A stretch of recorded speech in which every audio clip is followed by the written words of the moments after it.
नमस्कार YouTube family, मैं हूँ कैलाश।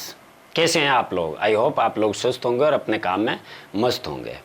तो आज अपन जिस गेस्ट से बात करने वाले हैं वो अजमेर डिपो में चालक पद पे है और वो रेगुलर नहीं है, वो अनुबंधित चालक है।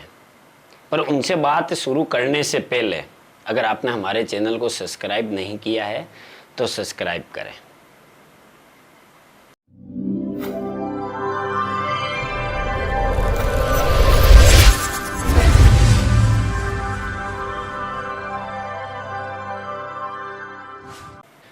तो मिलिए मेरे परम मित्र श्याम प्रताप सिंह जी से। श्याम प्रताप जी नमस्ते। नमस्कार जी। सबसे पहले तो श्याम प्रताप जी आपको धन्यवाद कि आपने अपना इम्पोर्टेंट टाइम हमारे लिए निकाला है। तो श्याम प्रताप जी अभी आप अजमेर डिपो में चालक पद पे हैं, कितने साल से हैं आप? सर मैं 2017 से हूँ। अच्छा, 2017 से हैं, रेगुलर अनुबंधित पे हैं आप? अनुबंधित चालक। अच्छा, तो संविदा कर्मचारी कहते हैं। बिल्कुल।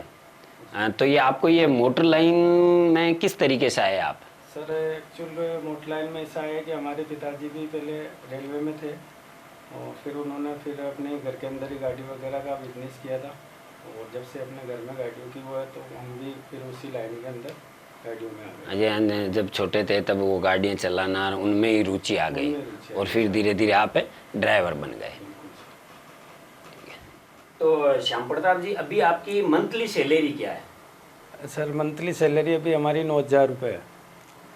तो 9,000 रुपये में से 1,500 रुपये हमारा CPF PF वगैरह का ये काटते हैं और 7,500 रुपये हमारे को मिलते हैं। यानी 7,500 रुपये आपके बैंक अकाउंट में आते हैं? जी सर। और एक महीने में फिर आपको छुट्टी कितनी मिलती है? सर 4 छुट्टी बता रखी है इन्होंने, वो 4 छुट्टी देते हैं हमारे को। और तो आपको ये डायरेक्ट रोडवेज ने अपॉइंट किया है कि किसी दूसरी एजेंसी के थ्रू आए हैं? सर हमारे को एजेंसी के द्वारा लिया गया है और जो कि ठेका पड़ता कहते हैं जिसको। तो अच्छा, संविदा पे ठेका पड़ता। संविदा भी सर एक अलग चीज़ होती है। इन्होंने हमारे को एक कंपनी को टेंडर देके उसके द्वारा हमारे को लिया गया है। अच्छा, यानी कि रोडवेज ने आपको डायरेक्ट संविदा पे नहीं लिया है? जी सर, हमारे को रोडवेज ने डायरेक्ट संविदा पे नहीं लिया है और एक कोई कंपनी है जिस कंपनी बनाती है ठेका पर था उसके अंदर हमारे को ये लेती है, डायरेक्ट रोडवेज लेती नहीं है बस। तो आपको ये जो पेमेंट जो सैलरी आपकी आती है वो आपके अकाउंट में रोडवेज देती है कि वो जो जिस कंपनी के थ्रू है वो कंपनी देती है? सर कंपनी देती है हमारे को, रोडवेज कंपनी वो देती है, कंपनी फिर हमारे को देती है। तो मैं मेरे व्यूअर से कहना चाहूँगा कि कई लोगों के दिमाग में होता है कि भाई मैं रोडवेज का अनुबंधित चालक बन जाऊँ, तो असल में अनुबंधित चालक किस तरीके से काम कर रहा है, उसकी कितनी सैलरी है, वो आज आपको सारी सच्चाई श्याम प्रताप जी बताने वाले हैं। तो श्याम प्रताप जी अभी आप एक दिन में कितने घंटे काम करते हैं? जी सर, बात ऐसी है कि हम करीबन 11-12 घंटे ही नौकरी करते हैं। पर जिस कंपनी के थ्रू आप इस रोडवेज में आए हैं तो इसमें आपको कितने, कंपनी ने कितने घंटे का बोल के आपको ज्वाइनिंग दी थी? सर हमारे को 8 घंटे की बोल के ज्वाइनिंग दी थी। यानी कि भाई आपको जो आपने बताया था आपके अकाउंट में कट के 7,500 रुपये आते हैं वो 8 घंटे पर डे के हिसाब से आते हैं? जी सर। तो फिर आप 10 घंटे 12 घंटे गाड़ी चलाते हैं? जी सर। तो इसमें आपको ओवर टाइम भी तो मिलता होगा? नहीं सर, आज तक हमारे को कुछ भी नहीं मिला ओवर टाइम। इस मैटर में हमने बात भी की थी तो हमारा इसका कोई समाधान नहीं हुआ और जिसको भी कहते हैं वो यही कहते हैं कि हमने हेड ऑफिस बात करी है, वहाँ से कुछ आएगा, वो कुछ बताएंगे। ऐसा हमारे साथ आज तक कुछ भी नहीं हुआ सर। नहीं, तो आपने ये बात है रोडवेज प्रशासन से करी है कि आपके निजी वो जिस कंपनी के थ्रू थे उन कंपनी वालों से करी? सर हमने हमारी कंपनी के वालों से ही करी है, रोडवेज वालों से नहीं करी, क्योंकि रोडवेज वाले तो ये कहते हैं आप जानो और आपकी कंपनी जाने। वो बात भी सही है कि भाई रोडवेज प्रशासन आपको डायरेक्ट अपॉइंट नहीं किया है? नहीं सर, अपॉइंटमेंट नहीं दिया है। बिल्कुल सही।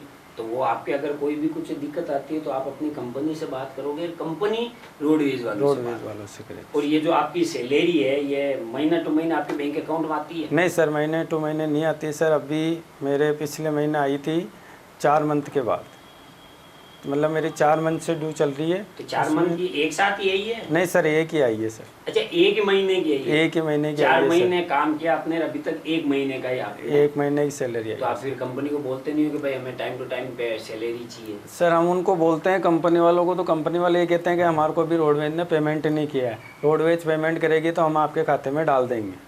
ये बात भी कंपनी वालों की भी सही है जी सर। कि भाई अगर रोडवेज प्रशासन उनको अगर टाइम पे पेमेंट देगा तभी तो वो आपको दे पाएगा। जी सर, हमने लेकिन यहाँ पर हमारे पता किया था हमने अजमेर डिपो में, तो उन्होंने हमारे को बोला था कि हमने बराबर महीने की डाल दी है, हमारी तरफ से 1 महीने की तुम्हारी सैलरी ड्यू है। अच्छा, यानी रोडवेज प्रशासन टाइम टू टाइम में उस निजी कंपनी के अकाउंट में आपकी सैलरी ट्रांसफर कर देता है। जी सर, बिल्कुल। पर वो निजी रोडवेज कंपनी वाले आपके अकाउंट में नहीं कर रहे। हाँ सर। तो इस पे तो रोडवेज प्रशासन को एक्शन लेना चाहिए कि भाई आप तो टाइम पे दे रहे हैं, पर आपकी रोडवेज की गाड़ी जो कर्मचारी चला रहे हैं वो आपके थ्रू नहीं है, पर चला तो राजस्थान रोडवेज की गाड़ी रहे हैं। अगर इनको टाइम पे सैलरी नहीं मिलती है तो आप उस कंपनी के खिलाफ कार्रवाई की जाए। तो श्याम प्रताप जी, एक बात बताइए मुझे, जैसे आप अजमेर से बाहर भी तो नाइट करते हैं? बिल्कुल करते हैं सर, महीने में 15 दिन अधिकतर हम बाहर नाइट ही करते हैं। तो बाहर जब आप नाइट करते हैं तो आपको नाइट का कुछ एक्स्ट्रा पेमेंट मिलता होगा? नहीं सर, कुछ भी नहीं मिलता एक्स्ट्रा पेमेंट, वही हम 9,000 के अंदर ही हमारा सब कुछ है। नहीं, पर जो आपके परिचालक है उनको 135 रुपये पर नाइट के, अगर वो अजमेर से बाहर नाइट करते हैं। सर वो रेगुलर कर्मचारी है तो उनको नाइट मिलती है, और हम एक संविदा कर्मचारी हैं तो हमारे को ऐसा कुछ भी लागू नहीं है। पर फिर आप 7,500 में कैसे मैनेज होता होगा? सर कर रहे हैं सर, क्योंकि काफ़ी समय हो गया रोडवेज से जुड़े हुए हैं हम, इसको एक हमारा वो मान के परिवार, उस हिसाब से हम चल रहे हैं। कुछ कंडक्टरों से या किसी भी प्रकार से हमारा थोड़ा बहुत व्यवहार है तो उस हिसाब से हमारा चल रहा है। बाकी सर हमारा कोई वो नहीं है सर। कुछ ऐसा भी हो जाता है कि हमारे को वही 250 रुपये जो भी हमारी सैलरी है उसमें से हमारे को गुजारा करना पड़ता है। हमारा बाहर कुछ भी नहीं है सर, नाना धोना करना जो भी है सर हमारा खुद का ही है। अगर राजस्थान रोडवेज नई वैकेंसी निकालती है, जी सर, जैसे अभी सुनने में भी आ रहा है कि 5,200 पदों की नई भर्ती होगी, जी सर, तो क्या इसमें आपको एक्स्ट्रा बेनिफिट मिलेगा? जो अभी आप राजस्थान रोडवेज की गाड़ी चला रहे हैं, इसमें एक्स्ट्रा बेनिफिट मिलेगा आपको? सर हमारे को तो जहाँ तक ये अनुभव है या हमारे को जो सुना है उसमें तो ये कहा गया है कि सब पहले आपको ही प्राथमिकता दी जाएगी सर, लेकिन हमारे को ऐसा कुछ लग नहीं रहा है, क्योंकि जिस तरीके से हम इतने समय से हैं, हमारे से पहले भी कुछ ड्राइवर 18-18 साल 15-15 साल नौकरी करके चल गए, तो उनका भी कुछ नहीं हुआ। तो सर हम तो यही कहना चाहते हैं रोडवेज के अधिकारियों से कि सर हमारे को इसके अंदर प्राथमिकता दी जाए, जिससे कि हम पूरे संचूर रूप से चालू हैं। हम देख चुके हैं रोडवेज की हर विधि जानते हैं, हर चीज़ जानते हैं, तो हम इस चीज़ के अंदर बिल्कुल यानी कि भाई 2011 में पहली भर्ती हुई थी, फिर 2013 में हुई थी, फिर 2014 में हुई थी। जी सर। तो उन भर्तियों में जो अनुबंधित ड्राइवर थे उनको एक्स्ट्रा बेनिफिट नहीं मिला था। नहीं मिला था सर। अगर उस हिसाब से अपन बात करें तो शायद आपको भी नहीं मिलेगा। जी सर। पर रोडवेज प्रशासन से हमारी हम्बल रिक्वेस्ट है कि भाई अगर आप भविष्य में भर्ती आती है तो इनको कुछ एक्स्ट्रा बेनिफिट मिले, क्योंकि ये अभी रोडवेज के हित में अपने वाहन या अपने रोडवेज के हित में काम कर रहे हैं अभी, और इनको अच्छा नॉलेज भी है। अगर नए चालक आएंगे तो उनको आपको नॉलेज सिखाना पड़ेगा, ट्रेनिंग देनी पड़ेगी। ये ऑलरेडी ट्रेंड है, अभी ट्रेंड है। तो श्याम प्रताप जी, जैसे आप पे रूट पे चल रहे हैं, जी सर, राइट, कई बार क्या होता है कि अक्सर कई बार टायर फट जाता है या फूट जाता है, कई बार शीशा टूट जाता है। जी सर। मान लो आप चल रहे हो, कहीं रोड का काम चल रहा है तो कंकर वगैरह उछल के शीशे पे लगे वो फूट जाता है। जी सर। राइट, तो क्या उनकी भरपाई आपसे की जाती है कि रोडवेज खुद करता है भरपाई? नहीं सर, बिल्कुल सर हमारे से ही की जाती है। जैसे एक बार सर पिछली बार मैं फिरोजाबाद गया था सर, तो वो टायर फूला हुआ था और वो मेरे से फूट गया सर, तो उसके सर मेरे से 2,500 रुपये वसूल किए रोडवेज। मेरी सैलरी में से सर 2,500 रुपये कटौती करके मेरे को दी गई। यानी कि आपका कहने का मतलब है कि आप चाह के ये नहीं करते हैं, अनजाने में कई बार हो जाता है। बिल्कुल सर, अनजाने में सर आप कितनी भी सावधानी बरतोगे फिर भी ये टायर फूटना, पंचर होना, राइट, ये हो जाता है, चाह के कोई नहीं करता है। बिल्कुल तो सर। अगर टायर फूट जाता है तो उसकी भरपाई आपके वो 7,500 रुपये में की जाएगी? जी सर, बिल्कुल हमारी में से की जाएगी सर। अगर ज़्यादा भी नुकसान होएगा तो भी सर हमारी सैलरी में से ही किया जाएगा। तो ये तो एक तरीके से अपन कह सकते हैं कि भाई वो जो आपकी निजी कंपनी है, जी सर, वो एक तरह का आपके साथ शोषण हो रहा है फिर तो। बिल्कुल शोषण तो है आप सर। इसके खिलाफ कभी आवाज़ नहीं उठाई आपने? सर हमने उठाई, अभी हमने हड़ताल भी की थी सर जयपुर के अंदर, हमारी काफ़ी दिनों तक चली थी, मतलब करीबन 1 महीना हड़ताल चली थी सर। उसके अंदर हमने किया भी था, लेकिन सर उसका हमारे को कोई आश्वासन नहीं मिला। खाली ये कह के भेज दिया गया कि आपको डायरेक्ट रोडवेज के द्वारा ही लिया जाएगा। तो फिर डायरेक्ट तो रोडवेज के थ्रू नहीं लिया गया सर? उसके चक्कर में अभी हमारा फिक्स वेतन जो कि एक गहलोत सरकार, जो भी सरकार है उसने जो भी किया था सर, ठेका प्रथा बंद करी और फिक्स वेतन के हिसाब से हमारे को लेने की बात आप हुई थी, तो उसका अभी तक हमारा कोई समाधान नहीं चला। अभी उस मैटर में हमारा कोर्ट में अच्छा, आपका मामला चल रहा है सर। कोर्ट में चल रहा है? जी सर, हमारा मामला कोर्ट में चल रहा है 900 चालकों का। 900 चालक है सर, हम राजस्थान के 52 डिपो के अंदर। यानी राजस्थान के 52 डिपो में आप हैं, 900 चालक हैं जो अनुबंधित चालक है सर। तो ये रोडवेज की जो यूनियन है, जी सर, इनसे जाके आपने बात नहीं करी? सर यूनियन से बात करी थी, यूनियन वाले भी हमारे साथ थे जयपुर में, बीएमएस यूनियन थी, बीएमएस यूनियन वाले भी आए थे, उन्होंने भी हमारे साथ दिया करा सर। फिर बाद में पता नहीं एक्चुअल क्या वार्तालाप हुई यूनियन वालों की अंदर एमडी साहब से, जिनसे भी फिर उन्होंने हमारा धरना ये कर दिया, निरस्त कर दिया था, और अभी हमारा मामला सर कोर्ट में। तो फिर आपने अभी वापस यूनियन वालों से बात नहीं करी कि भाई सर, अभी तक की जो बात हुई है वो नहीं हो रही है? सर यूनियन वालों से करी तो उन्होंने कहा आप जो भी होगा तुम्हारा कोर्ट का फैसला आएगा, उसके द्वारा ही आपका काम होगा। यानी आपका कहना मतलब कि भाई यूनियन की तरफ से आपको ज़्यादा हेल्प नहीं मिली है पर ज़्यादा हेल्प नहीं मिली? हाँ सर, हमारे को यूनियन की तरफ से ज़्यादा हेल्प नहीं मिली सर। एक्चुअल हमारी कोई यूनियन तो है नहीं फिर हमारे को, लेकिन जो भी ये यूनियन है रोडवेज में, बीएमएस थी, एकट थी, जो भी है, तो हमारा इनसे संपर्क हुआ था। हमारे कुछ और ड्राइवर भाई है बड़े, उन्होंने करा था, बीएमएस जयपुर में है, उससे तो उनके द्वारा हमारे को थोड़ा सा मिला था बीच में शुरू में, लेकिन अभी थोड़ा ऐसे ही है सर हमारा। अगर मैं श्याम प्रताप जी आपसे कहूं कि आप रोडवेज के प्रशासन को क्या कहना चाहोगे आप? सर मैं रोडवेज के प्रशासन को यही कहना चाहता हूँ, जो भी हमारे एमडी साहब है, जो भी है, उनसे ये कहना चाहता हूँ सर, हमारे को ये ठेका प्रथा जो रोड बंद करी है सरकार ने, उसको बंद कर दी जाए, और हमारे को जो भी सर सरकार का फिक्स वेतन है उस फिक्स वेतन पे हमारे को लिया जाए। उसके अलावा सर हमारी रोडवेज से कोई वो नहीं है, हम रोडवेज को हमारा परिवार मानते हैं, परिवार की तरह हम रोडवेज को रखना चाहते हैं, और हम ये कहें सर हमेशा रोडवेज चलती रहे, और जो भी भर्ती आए उसके अंदर हम चालकों को प्राथमिकता दी जाए। बाकी हम रोडवेज बहुत अच्छा है सर, हर जगह रोडवेज की बहुत बढ़िया वैल्यूएशन है अदर स्टेट के अंदर। ये हमने जा के बाहर देखा, हमने खूब नाइटें करी है, राजस्थान रोडवेज की वैल्यू अदर स्टेट में बहुत अच्छी है, तो इसको बनाए रखी जाए। अच्छा, और एक जो ये रोडवेज के कर्मचारी हैं जो फिक्स हैं, जी सर, जैसे आपके साथ परिचालक चल रहे हैं, इनका व्यवहार आपके प्रति कैसा रहता है? सर इसमें ये कहना चाहूँगा कि कुछ परिचालकों का तो एक भाईचारे की तरह परिवार बिल्कुल रखते हैं, और कुछ है सर जो कोई या तो बाहर से ट्रांसफ़र होके आता है या कुछ जानते नहीं है, लेकिन वो भी ठीक रखते हैं कि यार चलो संविदा कर्मचारी है, फिर भी हमारे को हमारे सहयोग करते हैं। मतलब फिक्स कर्मचारी हैं राजस्थान रोडवेज के, उनका व्यवहार आपके प्रति अच्छा व्यवहार है? बिल्कुल अच्छा व्यवहार, बिल्कुल सर, बिल्कुल भाई की तरह रखते हैं हमारे को। मतलब ये समझते नहीं है कि भाई हम संविदा कर्मचारी हैं, मतलब एहसास नहीं होने देते हमारे को भाई हम संविदा कर्मचारी हैं।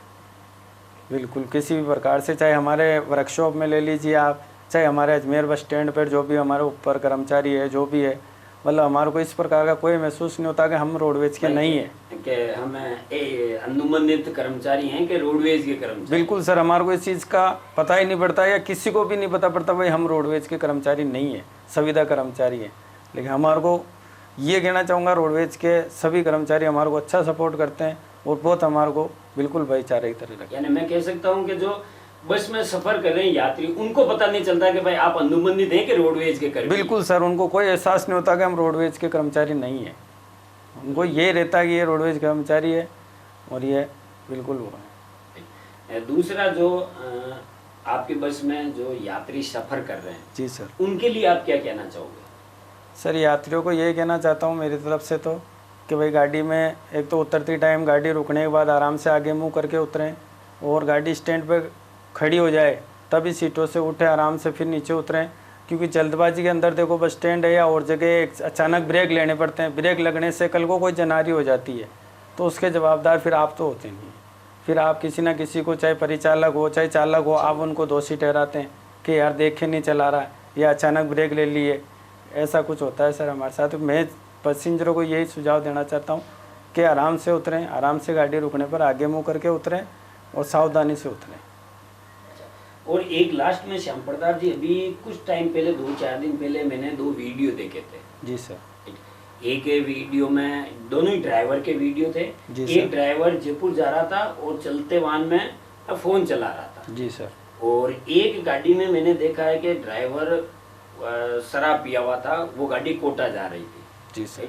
और वो दोनों ही अनुमानित के ड्राइवर थे, तो उनके बारे में आप क्या कहना चाहोगे? सर मैं उसके अंदर ये कहना चाहता हूँ कि सबसे पहली बात तो वो एक्चुअल जो वाहन था वो भी अनुबंधित वाहन था, और उनको रोडवेज वाले ना तो उनको कोई जानते हैं, और दूसरी बात जो भी वो अनुबंधित की गाड़ियाँ हैं उन पर सर वो कैसे भी ड्राइवर आ जाते हैं और कैसा भी वो शो करते हैं, उनको किसी प्रकार का वो कोई लेना देना या उनकी कोई जवाबदारी ऐसी नहीं होती है कि हमारे पास रोडवेज का कुछ है, क्योंकि सर वाहन भी उनका खुद का रहता है, उनको किसी प्रकार की कोई वो नहीं रहती चिंता, ना उनको किसी प्रकार का और कोई डर रहता है कि भाई हमारे को किसी चीज़ का डर होगा या हमारा पैसा कटेगा या हमारा और कुछ होगा।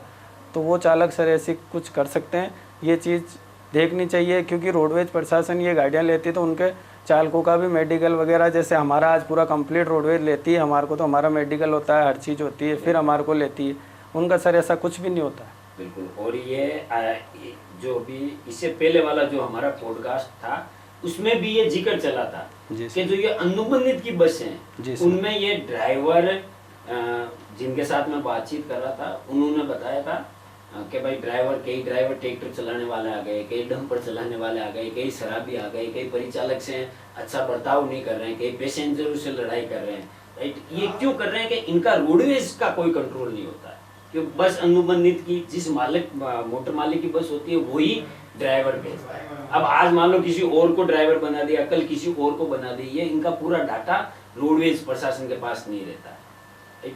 तो यही है कि भाई ये जो अनुबंधित के जो ड्राइवर हैं उनका सारा डाटा रोडवेज खुद ले, और जिस तरीके से इनका पूरा मेडिकल हुआ है, सारी चीज़ें हुआ है, उनके अकॉर्डिंग ही उन ड्राइवरों पे कार्रवाई की जाए। तो आज के लिए इतना ही, मिलते हैं इसी तरह के नेक्स्ट वीडियो में। अगर आपने हमारे चैनल को सब्सक्राइब नहीं किया है तो सब्सक्राइब करें, और अगर आपके भी रोडवेज संबंधित कोई क्वेश्चन है तो हमें कमेंट करके बताएं।